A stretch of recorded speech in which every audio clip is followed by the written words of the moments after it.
여러분이 소개팅을 나갔습니다. 근데 나에 대해서 그리고 상대방에 대해서 잘 알고 있는 그런 인공지능이 우리가 잘 될지, 얼마까지 사귈 수 있을지 다 알려준다. 그 인공지능 선택하시겠나요? 이게 시간 낭비를 안 해도 되니까 되게 효율적인지, 아니면은 알고 보니까 내 천생연분이었는데 아예 시작도 못하게 막을 수도 있는 거 아닌지, 이런 생각이 들지 않으세요?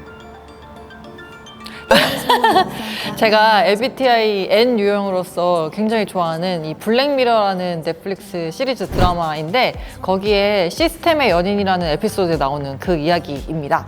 요새 챗GPT가 워낙에 화두다 보니까 유통업에서 이런 게 적용된다면 어떤 식으로 적용이 될까라는 걸 생각하다가 이 드라마의 이 에피소드가 생각이 나더라고요. 그래서 챗GPT, 더 큰 그림에서는 인공지능이라는 것이 챗봇이 상담원을 대체한다 뭐 이런 1차원적인 그런 변화 말고, 쇼핑, 더 나아가서 유통업에 어떤 변화를 불러일으킬지 조금 더 심층적으로 같이 고민해 보겠습니다.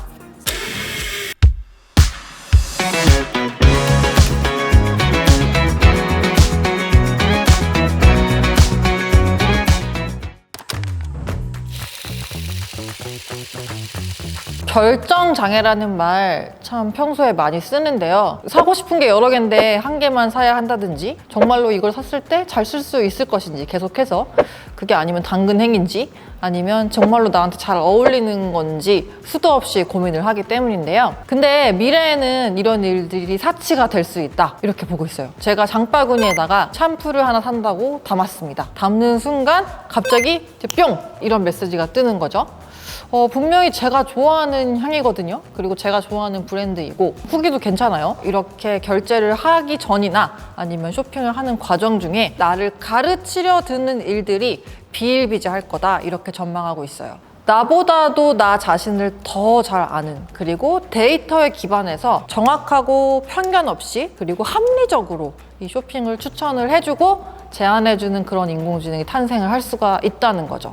실제로 이런 일들이 서서히 나타나고 있는데, 스티치픽스라는 회사를 소개해드리고 싶습니다. 패션계의 넷플릭스라고 볼 수 있는 옷을 구독하는 모델을 가지고 있는 회사인데요. 2011년부터 2017년까지 굉장히 급성장을 한 회사입니다. 이 사이트에 들어가면은 고객이 처음으로 취향 분석에 응답을 하게 되어 있고요. 그러고 나면은 AI가 1차로 옷을 골라주고요. 최종적으로는 인간인 스타일리스트가 마지막으로 컨펌을 해서 총 5벌의 옷을 저한테 보내줍니다. 배송 받는 거 그리고 반품하는 거는 다 무료 비용이고요. 그걸 스타일링 해준 수수료 대가로 20불씩을 받는데요. 그 보내준 5벌 중에서 한 개라도 구매를 하면은 그 20불은 면제가 되는 그런 시스템을 가지고 있습니다.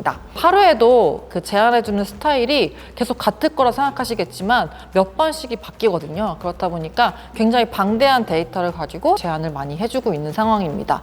실제로 CEO도 최근에 인터뷰했을 때 그 전에는 굉장히 인간 스타일리스트한테 의존하는 비즈니스 모델을 가지고 있었다. 그렇지만 우리가 10여 년 동안 이 70억 달러 어치의 옷을 판매를 해오다 보니까 정말 방대한 데이터가 쌓인 상황이고, 그래서 과거 넷플릭스가 이 아날로그 DVD를 팔다가 온라인 스트리밍으로 넘어온 것처럼 우리도 지금 그 단계에 와 있다라고 밝힌 바가 있습니다. 물론 최근에 빅테크들의 실적도 안 좋고, 그리고 이렇게 온라인 기반으로 한 플랫폼들이 좀 고금리 상황 때문에 어려움을 겪고 있어서 이 스티치픽스도 지난 3분기부터 손실을 기록을 했고요. 주가도 그렇게 좋지는 않은 모습이고, 전체 인력의 15% 정도를 감원을 하는 등 여러 가지 좀 부침을 겪고 있긴 하지만, 버티컬 플랫폼이 이런 변화를 이제 보여주고 있다는 거는 굉장히 주목할 만한 부분이라 판단하고 있습니다. 한국에서는 이 정교하게 이렇게 데이터 기반을 모델로 해서 사업을 영위하고 있는 업체는 아직까지는 딱히 없는 것으로 보여지는데요. 그나마 지금 패션 버티컬 업체인 에이블리가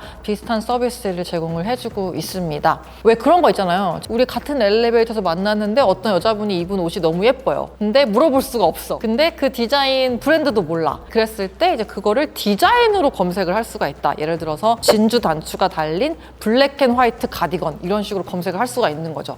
그럼 진짜로 에이블리에서 그런 요소들이 들어간 그런 제품들을 다 한눈에 보여주고요. 더불어서 에이블리의 추천 서비스가 검색한 상품이랑 비슷한 것만 보여주는 것뿐만 아니라요. 유사한 취향을 가지고 있는 다른 고객들이 좋아하거나 실제로 구매했던 상품까지도 같이 보여주니까 조금 더 편리하게 할 수가 있는 거겠죠. 그래서 이런 스타트업으로 시작한 버티컬 플랫폼들이 데이터를 쌓아가고 있고, 그리고 이런 데이터를 기반으로 이런 새로운 서비스, 특히나 Z들에게 먹힐 만한 그런 서비스를 런칭을 하고 있다는 거는 기존 유통업체 그리고 브랜드 업체들로 하여금 굉장히 긴장해야 될 포인트다, 이렇게 판단하고 있습니다.